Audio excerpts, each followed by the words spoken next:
වහලා තියෙන හැම ෆයිල් එකක් මරණ විතරක් නෙවෙයි. සංගවලා තියෙන ෆයිල් විශාල ප්‍රමාණයක් තිබෙනවා. හොයාගන්න බැරි එහෙත් අපි ගාව තියෙන තොරතුරු මගේ කැබ් එකේ පිටිපස්ස පුරවලා මට අරගෙන පුළුවන් ෆයිල්. හරි අපි ස්ථාන ගණනාව කියවත් තියලා තියෙනවා. ඒ කියන්නේ ජාති ස්ථාන ගණනාව කියන රහසිගතව. රහසිගත මං ගාව තියෙනවා. මම එකක් කොපියක් අරගෙන නම් දවස් ඔබ කිව්වා. කොපියක් අරගෙන ඔබට මං කියන්නේ එකක් මේ ෆයිල් එක අදින්න කියලා යටින්. හරි. ඒක ෆයිල් එක ඇද්දොත් ඔබට එක එක දූෂණ එල්ලීට එයි. මං දවසක් හිටන් හිට පාර්ලිමේන්තුවේ මේ සුඩ තියලා සේවකයෙකුට කියන මේක එකක් මට අරන් දෙන්න කියලා. ඒතර මට කියවන්න පුළුවන් ඒක දූෂණ මොකක්ද කියලා. ඒකද තව එකක් අරන් දෙන්න කියන ආම්බුලන්ස් කියවන්න පුළුවන්. මේ තරම් මතක තබා ගන්න. මෙහෙම දුක් විඳින රටක් නෙවෙයි. මෙහෙම දුක් විඳින මිනිස්සු නෙවෙයි. මේක ඉතහ වාසනාවන්ත රටක්. මෙම කර්මකාර ජීවිතයක් ගත කරන්න රටක් නෙවෙයි මේ. මේ අවාසනාවන්ත බව ඇති කරේ කවුද? හද ඈත ගමකට ගිහිල්ලා බලන්න පිළිකා රෝගයෙන් පෙළෙන රෝගියට බෙහෙතක් අරන් දෙන්න විදියක් නැහැ. ඇඳේ වෙවුල මැරෙනවා පැස් ඉදිරිපිට. ගිරි සප්පයට කිරි උගුර කරන් දෙන්න බෑ. වේලෙනවා. මගේ කැබ් එකේ පිටිපස්ස පුරවලා මට අරගෙන පුළුවන් ෆයිල්.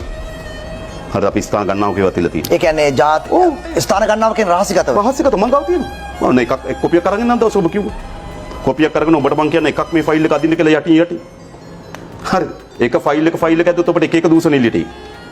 මං දවසක් හිටන් හිට පාර්ලිමේන්තුවේ මේ සුඩ තියලා සේවකයෙකුට කියන මේක එකක් මට අරන් දෙන්න කියලා. ඒතර මට කියවන්න පුළුවන් ඒක දූෂණ මොකක්ද කියලා. ඒකද තව එකක් අරන් දෙන්න කියන ආම්බුලන්ස් කියවන්න පුළුවන්.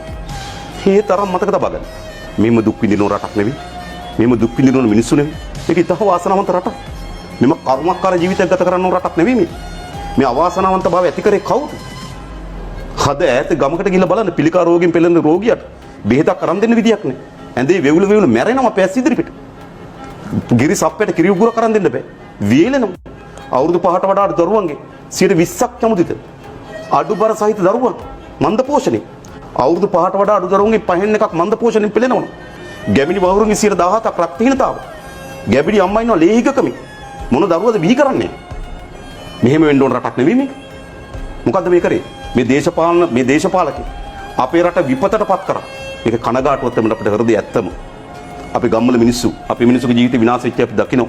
මගේ ඥාති, මගේ යාළුවෝ, මගේ හිත මිතුරෝ, මගේ ගමේ මිනිස්සු මැරෙන විදිය, අද දුක් විඳින විදිය අපි දැකලා තිබෙනවා. මේවා ඒගොල්ලෝගේ පාප කර්ම නෙවෙයි. මේ කර්මකාර රටක ඉපදිච්ච නිසා නෙවෙයි. මේ දේශපාලනේ අපේ රට මෙවැනි විපතකටපත් කරා. නිසා කිසිදු පුරවැසියෙක් මෙවැනි වද වේදනාවට ලක් වෙලා මියන්න ඕනේ නැහැ අපේ රටේ.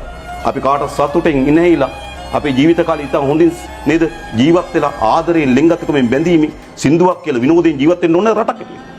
ඒක අහිමි කරේ කාටද? අපේ මිනිස්සුන්ට. හැබැයි ඒගොල්ලන්ට ඒක අහිමි වුණේ.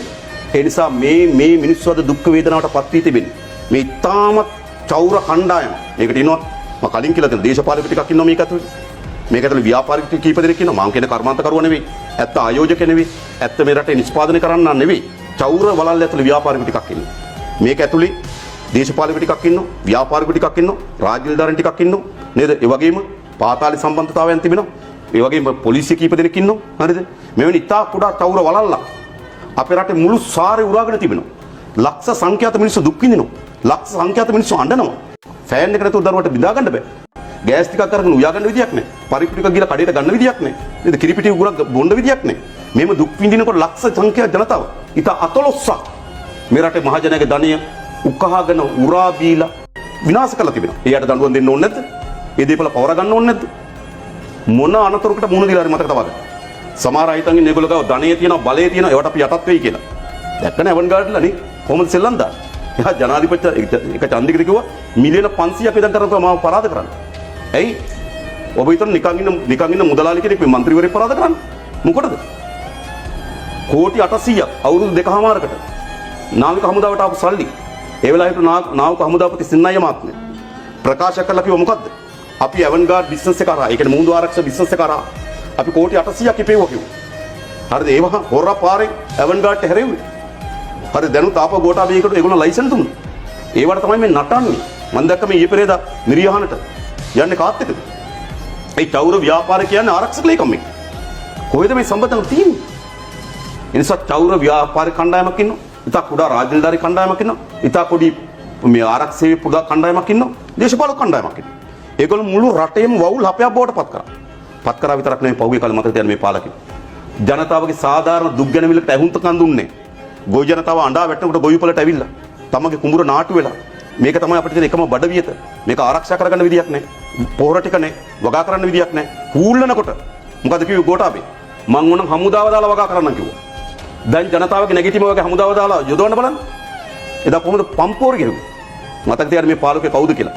අර අහිංසක අම්මා තාත්තා වගා කරගන්න විදියක් නැත්නම් කුඹුරේ හූල්ල ඉන්නකොට රටේ නායකයෙක් කෙනා මට ඕන හමුදාව දාලා නේද? බෙල්ලෙන් අල්ලගෙන ගිහලා වගා කරවන්න පුළුවන්. මේම නායකයෝ. බැසි රාජපක්ෂ ඇවිල්ලා එයාපෝට් එකෙන් බහිනකොට මාධ්‍ය විදිහෙන් එහෙම මොකද්ද? දැන් මොකද්ද වෙන්නේ කියලා. රටේ ප්‍රශ්න තියෙන නෑ එච්චර දුර හිතන්න එපා. ඒගොල්ලෝ දුර හිතන්න ඕනේ නෑ පුරවැස දුර හිතන්න ඕන. නේද? එහෙමනේ කිව්වේ. එච්චර දුර හිතන්න එපා. එච්චර ඈත හිතන්න එපා. මේ පුරවැසට කන්න විදියක් නෑ. මුදල් ඇමතිවරු එහෙමයි කිව්වේ. මෙහෙමයි මිනිස්සුගේ සාධාරණ දුක් ගැන ඉවිලක් ඉදිරිපත් කරනකොට මේ පාලක උද්දච්ච ලෙස ඇසුරුනේ.